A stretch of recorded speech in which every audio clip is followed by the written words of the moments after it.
तो बात है 7 जुलाई 2016 की। इंडिया के जाने माने पैरानॉर्मल इन्वेस्टिगेटर गौरव तिवारी अपने ही घर में मुर्दा पाए गए। लेकिन ये कहानी उनकी मौत की नहीं, बल्कि उस वाक़े की है जो उनकी मौत से बस कुछ दिन पहले पेश आया था।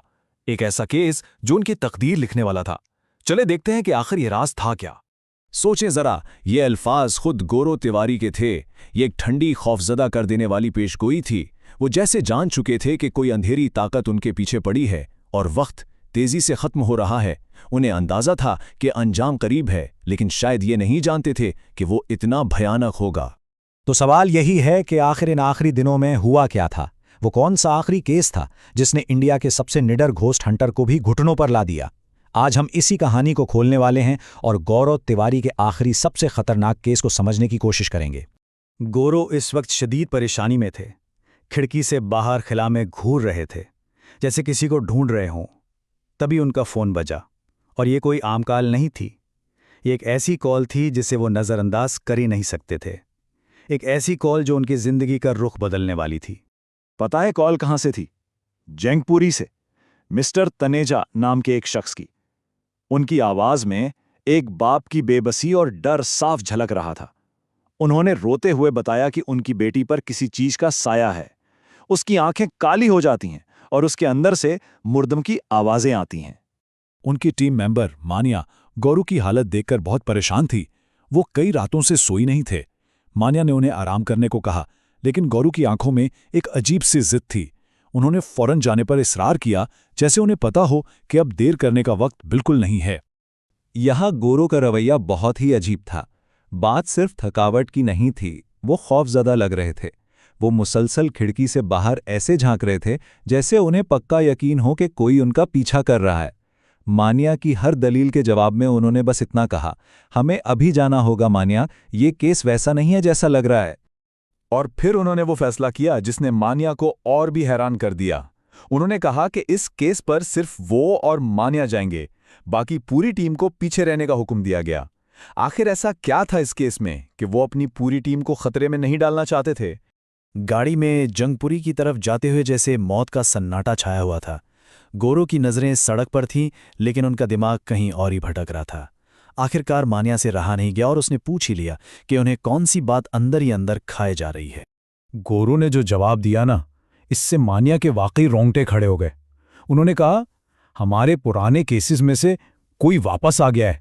एक ऐसी ताकत जिसे हम पीछे छोड़ आए थे, लेकिन वो मुझे नहीं भूली और अब वो मुझ पर कब्जा करना चाहती है। कौन? मानिया ने घबराकर पूछा। हमने तो सैकड़ों केसेस हल किए हैं। इस सवाल का जवाब एक ऐसी जगह से जुड़ा था जिसका नाम सुनते ही लोगों की रूह कांप जाती है। गौरू ने सिर्फ एक लफ्ज कहा, भानगढ़। जी हां, वही बदनाम जमाना किला जहां उन्हें अपनी तहकीक में कुछ भी नहीं मिला था। गौरू ने बताया, हमें लगा था वो जगह खाली है मानिया, लेकिन हम गलत थे। वहां कोई था जो हमारी हर हरकत देख रहा था, हमारी हर बात सुन रहा था। अब जब वो जंगपुरी की इस पुरानी सी बोसीदा इमारत तक पहुंचे तो माहौल में ही कुछ अजीब वहशत थी, और तीसरी मंजिल से एक लड़की की दिल दहला देने वाली चीखें आ रही थीं, जैसे उसे कोई अजियत दे रहा हो।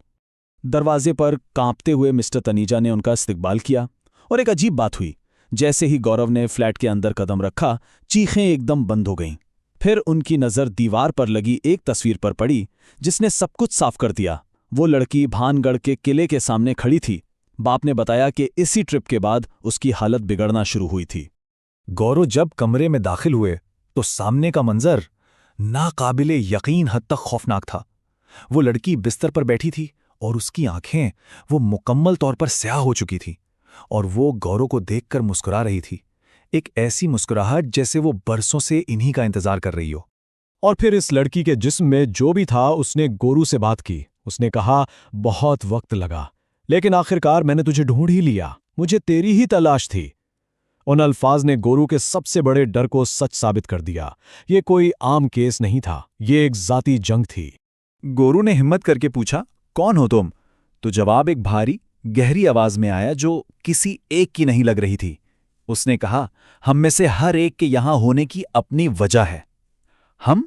मतलब एक नहीं, एक से कई ज्यादा। इस मखलूक ने गौरू को चैलेंज किया, तू देखना चाहता है कि हम कितनी हैं? और ये कहते ही लड़की का जिस्म हवा में उठने लगा, जैसे किसी अनदेखी ताकत ने उसे ऊपर खींच लिया हो। और एक ही लम्हे में पूरा कमरा तारीक सायों से भर गया। 1, 2, 10 नहीं, पूरे 40 साए गोरू के इर्द गिर्द जमा हो गए। 10 साल के कैरियर में हजारों केसेस देखने के बाद ये पहला मौका था जब किसी ने गोरू तिवारी की आंखों में असली खौफ देखा। इन 40 रूहों ने मिलकर एक सौदा पेश किया।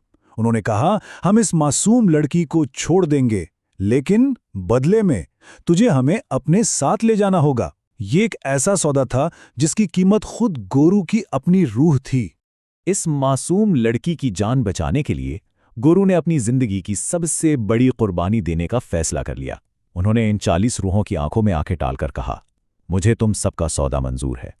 जैसे ही गोरू ने ये अल्फाज कहे, वो 40 साए हवा में तहलील हो गए। लड़की बेहोश होकर बिस्तर पर गिर पड़ी और अगले ही लम्हे गोरू तिवारी जमीन पर गिर गए। उनका जिस्म बुरी तरह कांप रहा था। फिर उनका चेहरा काला पड़ गया और वो एकदम साकित हो गए। ऐसा लगा जैसे जंग खत्म हो चुकी है। तो क्या ये कहानी का इख्तिताम था? क्या गौरव तिवारी इन 40 रूहों के हाथों मारे गए? अगर ऐसा सोचा जा रहा है तो ये गलत है। असल कहानी तो इससे कहीं ज्यादा पेचीदा और पुरस्रार है। सच तो यह है कि ये सिर्फ शुरुआत थी। असल सवाल तो अब शुरू होते हैं। आखिर इन 40 रूहों का गुरु से क्या ताल्लुक था? भानगढ़ में गुरु ने ऐसी कौन सी गलती की थी जिसकी कीमत उन्हें अपनी जान से चुकानी पड़ी? और सबसे बड़ा सवाल, आखिर वो गुरु के पीछे क्यों पड़ी थीं? गोरू तिवारी के साथ असल में हुआ क्या था? इस रात उस फ्लैट में जो कुछ भी हुआ वो उनकी मौत की पूरी कहानी नहीं है। सच्चाई इन सवालों के जवाबों में छुपी है और ये जवाबात उस कहानी को और भी गहरा और खौफनाक बना देते हैं।